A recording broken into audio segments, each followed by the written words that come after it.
What's up YouTube? Happy Easter Sunday out there. Rocking the coral shirt, coming at you live from Orlando, Florida in the Easter colors. Gavin here, and hopefully I can help you out with a couple quick tips in this video today.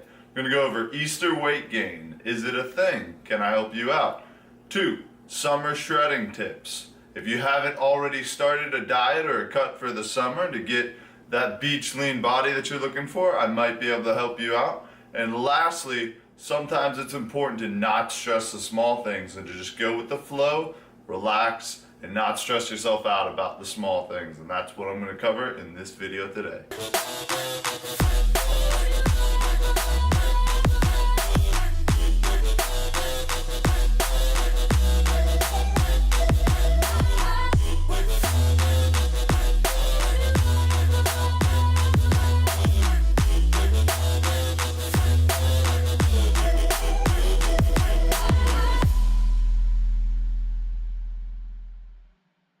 Alright, so today is Easter. Now, I know this is somewhat relevant to Christmas per se, or something like the holiday season. We have Thanksgiving, that's a huge one. A lot of people obviously have a giant meal. They look forward to that giant meal. I know in my family, I can't do it today because I have work. A lot of people have a giant meal or some celebratory meal on a holiday. For instance, Easter, that's kind of a thing to have a giant Easter dinner.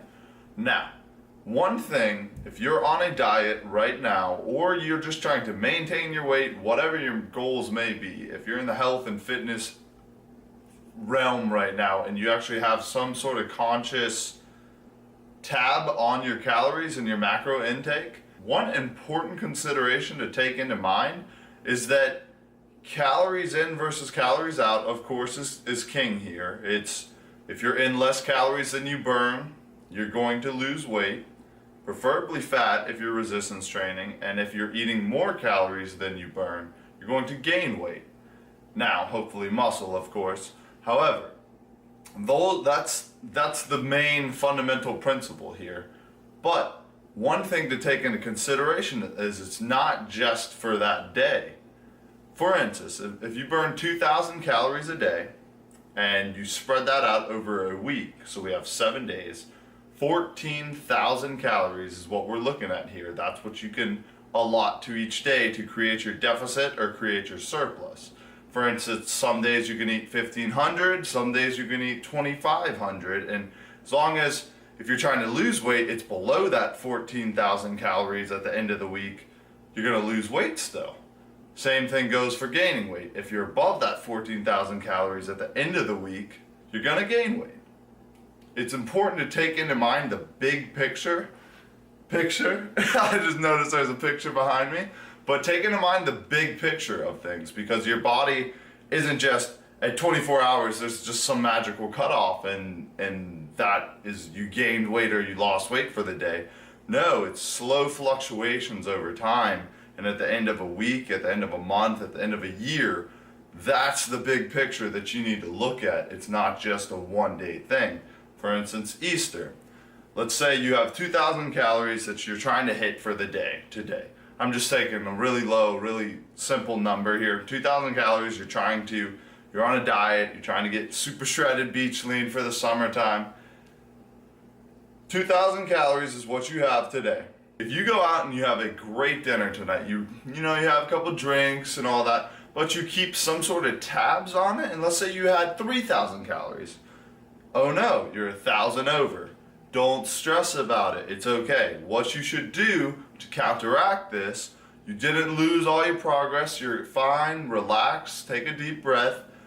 Think of things as in you borrowed some calories for today. So, what you can do to mitigate all of this is simply go a little bit easier on the calories the rest of the week, and at the end of the week you could be close to that still deficit that you were trying to create by the end of the week, by the end of the month, so on and so forth. You can borrow calories, if you will, from one day onto the next. One great strategy that you can use to help you on your weight loss goals for the summer up and coming is to automatically allot more calories for the days that you know that you might be going out with friends, that you might be doing something, that you already have a dinner planned. You have an Easter dinner coming up. So just simply shave off a little bit more calories on your other days and simply create a nice buffer, if you will, so that you have a lot of calories to truly enjoy that time or that meal with your family, friends, loved ones, whatever it may be.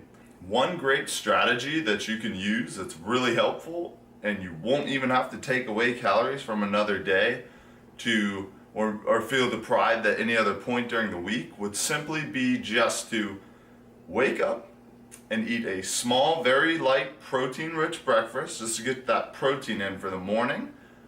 Don't eat anything and just eat lunch and eat another, just very light on protein, maybe like a chicken breast and salad, or some sort of lean protein source and a salad or some vegetables. And then, yes, you're gonna have to sort of compromise in the earlier part of the day for flavor, satiety, and all that. But if you fight that little bit of hunger in the morning part of the day and at lunch, then you have almost all of your calories for dinner time that you can use and enjoy the time, have a couple of drinks, have a glass of wine, have your sparkling cranberry juice if you're not 21 yet, have a great dinner, maybe even have some of grandma's old pecan pie, who knows?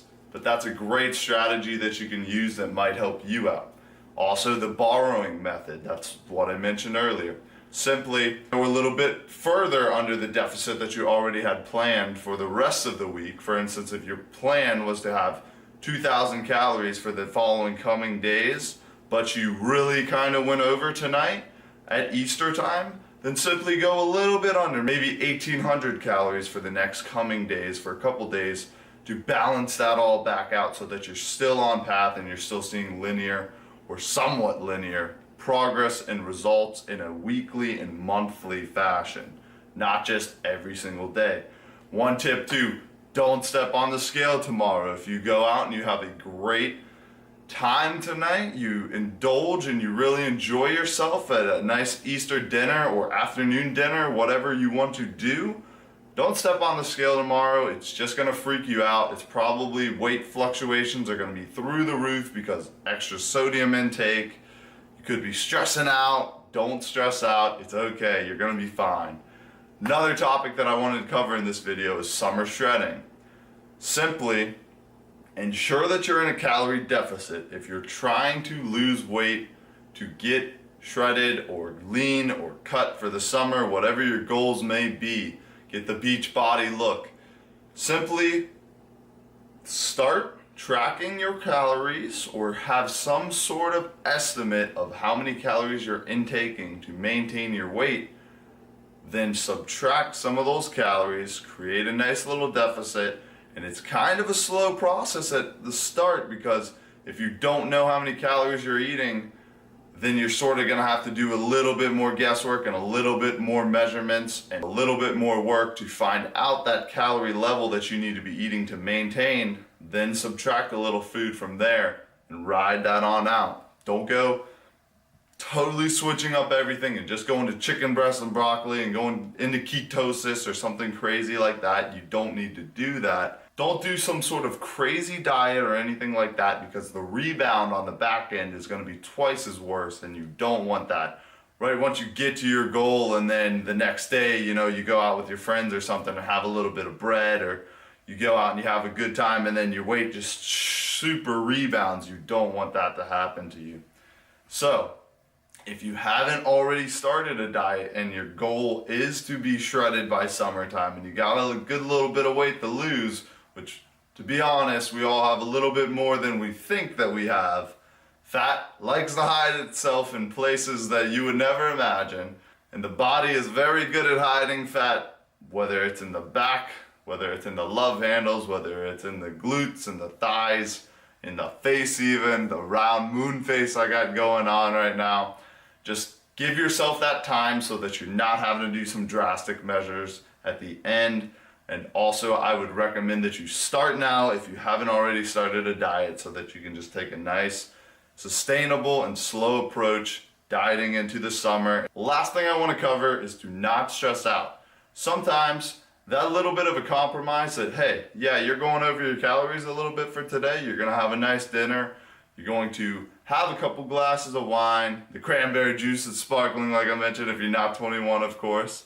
You're gonna, have the ham. You're gonna have grandma's sweet potato casserole, whatever it may be, the pecan pie, whatever it may be, Cadbury Easter eggs, Peeps, whatever you want to do.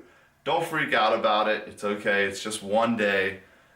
The fact that you would be stressing out about that and not being able to live in the moment and enjoy the time is far worse than actually just having those little bit of extra calories, because you can balance that back out. You can equal everything back out and it's going to be totally fine. I promise you. Don't stress out. Enjoy your day. Last thing, please comment below if you have any questions, comments, or anything that you would like me to create a video on. Any sort of topic. Do low carb diets work? You know, what's my diet like? Anything that you guys want to see, or anything that, a quick question that I can answer. I'm here to help you all out ultimately. So please comment below, like the video if I helped you out in any way, and please subscribe for some more content. Thanks guys, and happy Easter. Have an awesome day.